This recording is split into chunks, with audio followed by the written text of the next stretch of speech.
ரூபாய் மட்டும் குறையுது. எப்படி குறைஞ்சிச்சு? என்னாச்சு மம்மி? என்ன பண்றீங்க?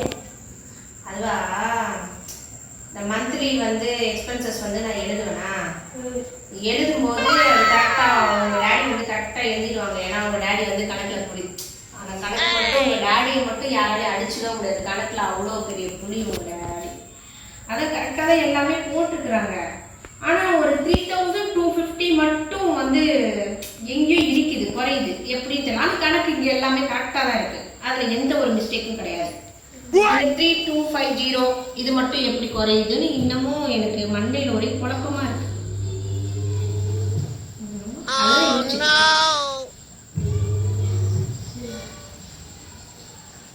அன்னைக்கு ஃபீஸ் இல்ல எவ்வளவு பே பண்ண சொன்னாங்க?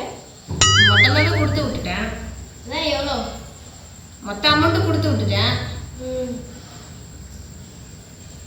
ஆமா, மொத்த அமௌண்ட் கொடுத்து விட்டுட்டேன். நானும் தான் போயிருந்தேன். ஜிபேல ஒரு அமௌண்ட் பே பண்ணீங்களே, எவ்வளவு பே பண்ணீங்க? ஒரு 1000 rupees பேமெண்ட் பண்ணிருப்பேன்னு நினைக்கிறேன் ஜிபே.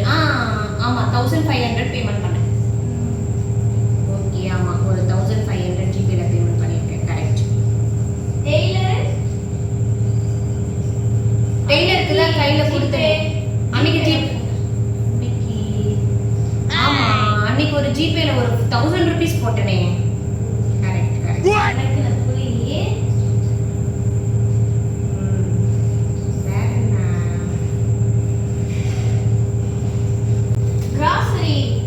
கிராசரின்னு எழுதிருக்கீங்களே. ஆமா, அன்னைக்கு ஜிபேல எவ்வளவு பே பண்ணீங்க? நானும் தான் போயிருந்தேன், ஐஸ்கிரீம் வாங்கினேன். ஆமா அதுவும் நான் ஜிபேல தான் பண்ணேன்ல அன்னைக்கு. ஆமா, அது ஒரு 750 rupees. ஆமா, கணக்கு டேலி ஆயிடுச்சு. 3250 rupees. கணக்குல புலி. உங்க புலி வருதுன்னு நினைக்கிறேன். புலி வருதா?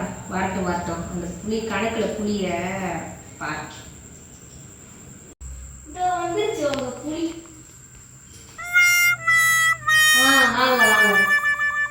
கணக்குல புலி இப்படி வாங்க.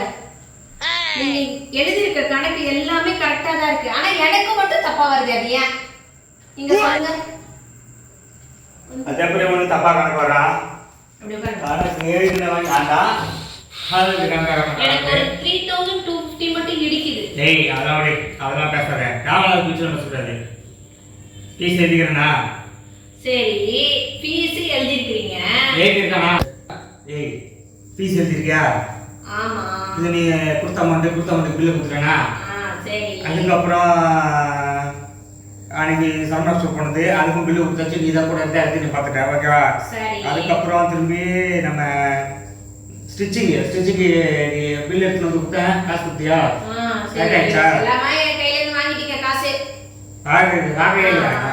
அதுக்கப்புறம் பெட்ரோல் அது நீ தான் போட்ட. அதுக்கப்புறம் திரும்பி அவங்க வெளியில் நம்ம போய் சாப்பிட்டு வந்தது, அதுவும் பில்லு நீ தான் பார்த்தா, நீ தான் கொடுத்தாச்சு. அதுக்கப்புறம் திரும்பி கிராசரி காசு கொடுத்து பில் கொடுத்தீங்க. கணக்கு தப்பா காட்டா, எல்லாமே கரெக்டா இருக்கும். அப்படியா? இப்போ ஃபீஸ் எழுதிருக்கனா? மொத்த காசு கொடுத்துட்டா ஃபீஸ் கட்டுறதுக்கு நான் போட்டு எழுதிட்டேன். அன்னைக்கு ஒரு ஜிபேல ஒரு 1500 போட சொன்னீங்களே, அது எதுக்கு? இது என்னது? 1000 rupees. அடுத்தது ஸ்டிச்சிங்க்கு நான் அன்னைக்கு மொத்த காசும் கொடுத்தேன். அதோட கணக்கில் நீங்க எழுதிருக்கீங்க. ஆனா ஜிபேல ஒரு 1000 rupees போட்டு விட சொன்னீங்களே, அது எதுக்கு? அது ஒரு 1000 rupees. அப்புறம் அன்னைக்கு கிராசரி வாங்குறதுக்காக நான் மொத்த காசும் கொடுத்துதான் விட்டேன். மொத்த காசு கொடுத்துட்டு அதுக்கப்புறம் ஜிபேல எனக்கு ஒரு 750 ஒரு ஜிபே பண்ணிடுப்பா அப்படின்னு சொன்னீங்க. அது ஒரு 750. இப்போ இந்த காசுல எனக்கு கேஷா வேணுங்க, கேஷா வேணும்னு அவன் கேட்டதுனால நான் உனக்கு போட சொன்னேன். நான் என்ன உங்களை வச்சு ஏமாத்துறா செய்றேன். ஏடி காசை பார்த்து செலவு பண்ணி சேஃப்டி பண்ணி வைக்கலாமேன்னு சேஃப்டி பண்ணி தான் என் ட்ரெஸ்ஸுக்கு பீரோல என் ட்ரெஸ்ஸுக்கு வச்சுக்கிறேன். சேஃப்டி பண்ணணும்னா அது எப்படி சேஃப்டி பண்ணணும்னா, நான் டெய்லி உங்களுக்கு கொடுக்குறேனே பாக்கெட் மணி, அதுல இருந்து கொஞ்சம் கொஞ்சமா எடுத்து சேஃப்டி பண்ணணும். இப்படி நான் கொடுத்த காசையே திரும்ப ஜிபே மூலமா என்கிட்ட இருந்து வாங்கிலாம் சேஃப்டி சேஃப்டி பண்ணக்கூடாது. அது பேரு சேஃப்டி கிடையாது. அது பேரு No.